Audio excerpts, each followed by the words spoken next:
दोस्तों, ईश्वर का प्रेम कौन नहीं चाहता, लेकिन ईश्वर सभी को अपना प्रेम अलग अलग रूपों में देते हैं। किसी को जीवन में अपार दुख मिलता है तो किसी का जीवन मिला जुला रहता है, लेकिन एक आम मानव के साथ जब भी बुरा होता है तो वह एक बार अवश्य सोचता है कि पता नहीं उसे ईश्वर प्रेम करते हैं या नहीं। तो दोस्तों, आज मैं आपको बताऊंगा ऐसे 8 संकेत जिससे आप समझ पाएंगे कि आप इस पर से कितने निकट हैं और ईश्वर आपसे कितना प्रेम करते हैं। दोस्तों, अगर ईश्वर आपसे प्रेम करते हैं तो उनका सबसे पहला संकेत यह है कि आप जो भी करोगे उसमें आपको विफलता भी मिलेगी। जी हाँ दोस्तों, यह सुनकर आपको थोड़ा अजीब लग सकता है, परंतु यह सच्चाई है कि आप हर चीज में अपना 100% दोगे, मेहनत करोगे, लेकिन आपको सफलता नहीं मिलेगी और यह बार बार होगा तब तक जब तक आपकी आंखें नहीं खुल जाती। दूसरा संकेत है कि आपका अपने ऊपर जो विश्वास है वह खत्म हो जाएगा। जी हाँ दोस्तों, जब इस पर आपके साथ होते हैं तो आपको बिल्कुल अकेला महसूस होता है। आप नहीं समझ पाओगे कि आपको आगे क्या करना चाहिए। आप खुद को एक ऐसी स्थिति में महसूस करोगे जहां आपकी कोई मदद नहीं कर सकता। आप किसी को अपनी परेशानी शेयर नहीं कर सकते। अगर पता भी दोगे किसी को तो उनके लिए यह बहुत छोटी बात होगी या वह इस पर ध्यान ही नहीं देंगे। तीसरा संकेत है कि आपके जीवन में दुख चरम सीमा पर होगा।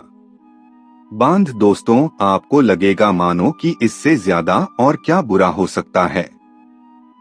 आप दुख की चरम सीमा को महसूस कर लेंगे। अपने महान संतों का जीवन देखा होगा।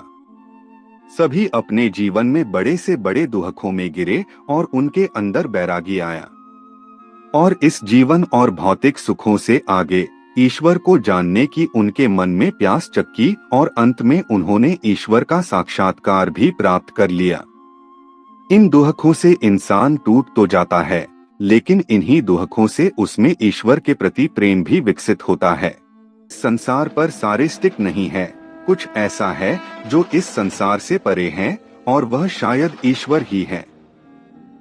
इस पर हमें सबसे पहले हारना सिखाए हैं, क्योंकि जब तक आप हार को नहीं समझेंगे आप जीत को भी नहीं समझ सकते हो। दोस्तों, चौथा संकेत है वह है जब आपके सारे उम्मीदें टूट जाएंगी तब आपके भीतर एक इन्वर्टर शुरू होगी, यानी एक अंदर की आपके भीतर की खोज शुरू होगी। इससे आप खुद को ही पर रखोगे, अपनी कमियों और खामियों की जड़ तक जाने का प्रयास करोगे। आपने जीवन में जो कुछ भी खो दिया है या जिसमें भी विफल हुए हो, आप उसका कारण ढूंढोगे। आप खुद से सवाल करोगे।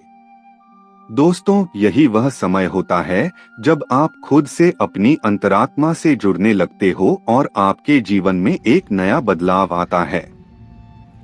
पांचवा संकेत है कि आपके जीवन में आपके कैरेक्टर या चरित्र में बदलाव होगा। जब आप खुद से जुड़ने लगते हो कि आप खुद को और अपनी खामियों को समझने भी लगते हो, इससे आप खुद को बदलना और तलाशना शुरू कर देते हो। अब पहले से अधिक शांत स्थिर चीजों को गहराई से देखने वाला पड़ने लगते हो। जब भी हम ईश्वर की राह में जाते हैं तो वह सबसे पहले हमारे अंदर परिवर्तन लेकर आता है ताकि हम उसकी भाषा को समझ सकें। जब तक हम ईश्वर के गुणों को नहीं समझ सकेंगे तब तक हम ईश्वर और उसके प्रेम को भी नहीं समझ सकेंगे। इसलिए ईश्वर हमारे अंदर बदलाव लाते हैं, हमें उनकी भाषा को समझना सिखाते हैं, चाहे वह दुख हो या किसी भी जरिए से। छठा संकेत है कि आप किसी भी चीज में हार जीत का अनुभव नहीं करेंगे। यह वक्त होगा जब आप बदल चुके हैं और आपके अंदर बदलाव आ रहा है। अब आपका नजरिया जीवन के पर भी बदल जाएगा, जिससे बाहर घट रही घटनाओं का असर भी आपके ऊपर बहुत कम होगा। आप बाहर संसार में होने वाली हर घटना को एक नाटक के रूप में देखना शुरू कर दोगे, ना कि एक वास्तविकता के रूप में। सातवां संकेत है, जब आपको यह महसूस होने लगेगा कि आप इस पर के बहुत निकट पहुंच चुके हो, उसी समय आपके जीवन में सबसे बड़ा झटका लगेगा। यह ईश्वर की सबसे कठिन परीक्षा होती है। यह आपके विश्वास और बुद्धि की हर चीज को तौलती है।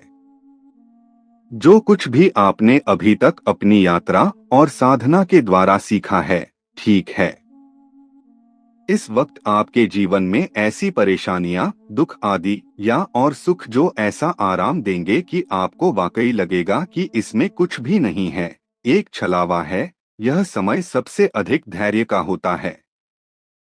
अगर आप इस समय अपने पथ से विचलित नहीं हुए तो ईश्वर या तो खुद आपके सामने प्रस्तुत हो जाते हैं, चाहे वह किसी भी रूप में हो। दोस्तों, यह आठवां संकेत ऐसा होता है जिसे शब्दों में व्यक्त नहीं किया जा सकता।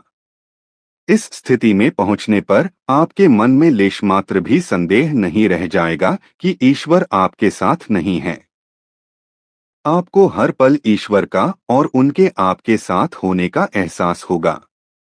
आप इस अनुभूति को पाकर मद मस्त रहेंगे और आपको ऐसी शांति और आनंद की अनुभूति होगी जिसे शब्दों के द्वारा दोनों नहीं कहा जा सकता है।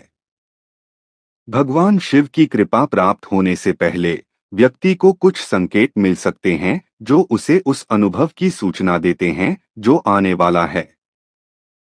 स्वप्न दर्शन। भगवान शिव की कृपा प्राप्ति से पहले व्यक्ति को भगवान शिव से संबंधित स्वप्न दिखाई देते हैं। ये स्वप्न अक्सर सकारात्मक होते हैं और शक्ति या अनुभूति की सूचना देते हैं। अनुभूति का बदलाव। कृपा प्राप्ति के पूर्व व्यक्ति में अनुभूति का एक बदलाव होता है। वह अपने अंदर शांति, सामर्थ्य और सहानुभूति की अनुभूति करते हैं। गुरु की सिफारिश। भगवान शिव की कृपा प्राप्ति के पूर्व व्यक्ति को अक्सर गुरु या आध्यात्मिक मार्गदर्शक की सिफारिश मिलती है। गुरु के माध्यम से व्यक्ति अपने आंतरिक ज्ञान को बढ़ाता है और भक्ति मार्ग पर अग्रसर होता है। शुभ घटनाएं। कृपा प्राप्ति के पहले व्यक्ति के जीवन में शुभ घटनाएं घटित होती हैं। ये घटनाएं जीवन में नए मोड़ और ऊंचाइयों की दिशा दिखाती हैं। आंतरिक शांति और स्थिरता। कृपा प्राप्ति के पूर्व व्यक्ति में आंतरिक शांति और स्थिरता की अनुभूति होती है। वह अपने जीवन में अनुकूल परिवर्तन की दिशा में आग्रही होते हैं और प्रतियोगी परिस्थितियों का सामना करने के लिए तैयार होते हैं। भगवान का स्पर्श। भगवान शिव की कृपा प्राप्ति के पूर्व व्यक्ति को अक्सर भगवान का स्पर्श महसूस होता है। यह आत्मा को शांति, सुरक्षा और उत्साह की अनुभूति कराता है। सामाजिक परिवर्तन। भगवान शिव की कृपा प्राप्ति के पूर्व व्यक्ति के चारों ओर का सामाजिक वातावरण भी परिवर्तित हो सकता है। व्यक्ति का व्यवहार और उसके संबंध सकारात्मक और समर्थ बनते दिखाई देते हैं। आध्यात्मिक उद्धारण। कृपा प्राप्ति के पूर्व व्यक्ति को अक्सर आध्यात्मिक उद्धारण की अनुभूति होती है। वह अपने आंतरिक सत्य को पहचानता है और उसकी उपलब्धि के लिए प्रयासरत होता है। ये संकेत उस अद्वितीय अनुभव की ओर इशारा करते हैं जिसे भगवान शिव की कृपा प्राप्ति के अग्रसर होने का संकेत माना जाता है। उम्मीद करते हैं कि आपको इस वीडियो से कुछ नया जरूर सीखने को मिला होगा। आपको वीडियो कैसी लगी हमें कमेंट बॉक्स में जरूर बताएं।